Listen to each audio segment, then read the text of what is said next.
When I first joined the architecture firm in Chicago, I never imagined that my job would one day lead me to a trip that would change my life forever. My name is Emily Johnson, and I was 26 years old when I began working as a junior designer under a man whose reputation preceded him, Daniel Carter, the CEO of Carter & Company Architects. Daniel wasn't the kind of boss who barked orders or threw files around in anger. No, he was the opposite. He was calm, professional, and remarkably composed in every situation. At 41, he carried an air of quiet strength, and he had a reputation for being brilliant yet approachable. Many admired him from afar, but no one really knew him beyond the polished suits and measured words. For the first year, my interaction with him was limited to polite greetings and occasional team meetings. He would review my designs, make thoughtful comments, and nod approvingly when I showed progress. That was enough to keep me motivated. He wasn't just my boss, he was someone I deeply respected. Then one afternoon, everything changed. The trip. We had landed a massive project in Seattle. The client, a prestigious hotel chain, wanted us to design a resort that reflected both modern luxury and natural beauty. Daniel decided that someone needed to personally meet with the client, tour the site, and oversee the initial sketches. When he walked into the office and announced, "Emily will be joining me on this trip," I nearly dropped the pen I was holding. "Me?" I asked, surprised. "Yes, you," he said with a faint smile. "Your design last week showed the exact vision this client is looking for. I believe you'll bring a fresh perspective." I nodded quickly, though my heart raced. Traveling with my boss, just the two of us, for several days sounded like something I wasn't ready for. But I also knew it was the opportunity of a lifetime.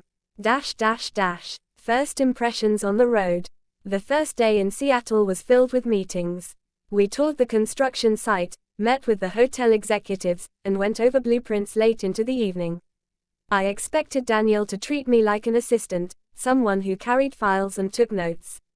Instead, he included me in every discussion, asked for my opinion, and introduced me as the lead designer on this concept. That night, after a long dinner meeting with the clients, we returned to the small mountain lodge where the company had booked our stay. The place was cozy, with wooden interiors, warm fireplaces, and wide windows that revealed endless stretches of pine trees. We had separate rooms, of course, but after settling in, Daniel knocked on my door. "Are you awake?" he asked politely. "Yes," I said, opening the door. "I thought we could go over some sketches tonight, if you're not too tired." And that became the start of something unexpected. Every night conversations. Every night of the trip, after the day's work ended, Daniel and I would meet in the lounge or sometimes in the little balcony of the lodge. Instead of strictly work-related discussions, our conversations began to drift. He told me about his love for hiking, how he once dreamed of becoming a writer, and how architecture, for him, wasn't just about buildings but about creating experiences. I found myself opening up too. I told him about my childhood in Kansas, how I used to sit under the old oak tree sketching barns and fences, dreaming that one day I'd design something that people admired. One evening, while the rain tapped gently on the lodge windows, Daniel looked at me and said, "Emily, you remind me of myself when I was starting out. But you're braver. You're not afraid to share your ideas." I didn't know how to respond to that. All I managed was a quiet smile.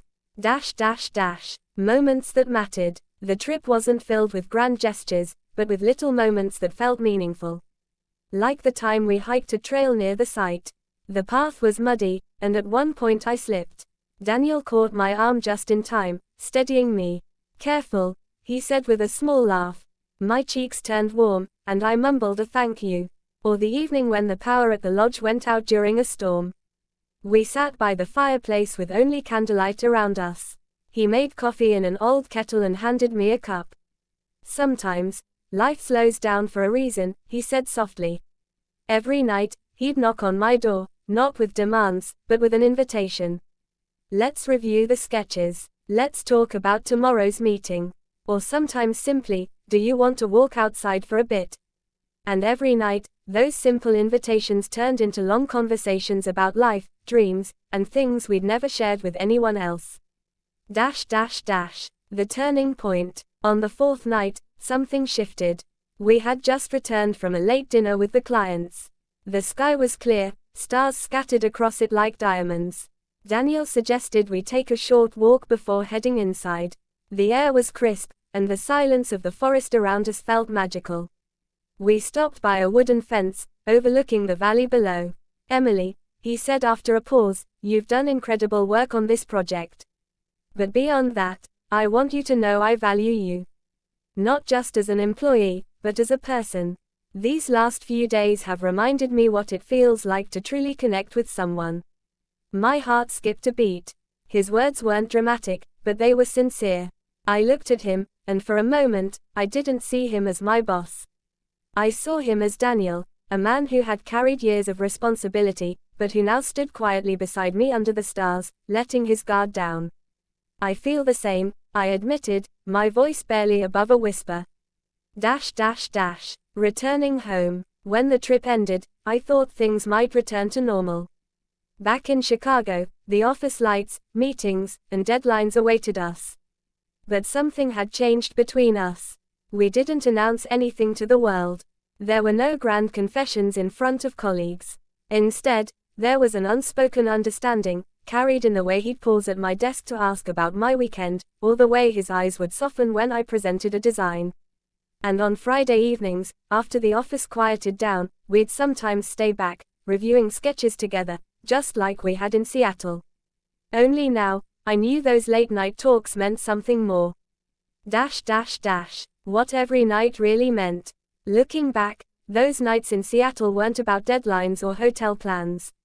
They were about two people discovering that beneath titles and roles, there were hearts longing for companionship and understanding. Every night, my boss didn't come to me with authority. He came with honesty, and every night, I found myself looking forward to those gentle knocks on my door. In the end, the trip wasn't just about designing a resort.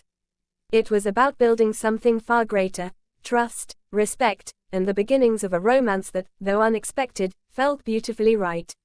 And that's how a work trip, several days alone with my boss, turned into the story of how I found not just a mentor, but someone who made every night feel like the start of something new.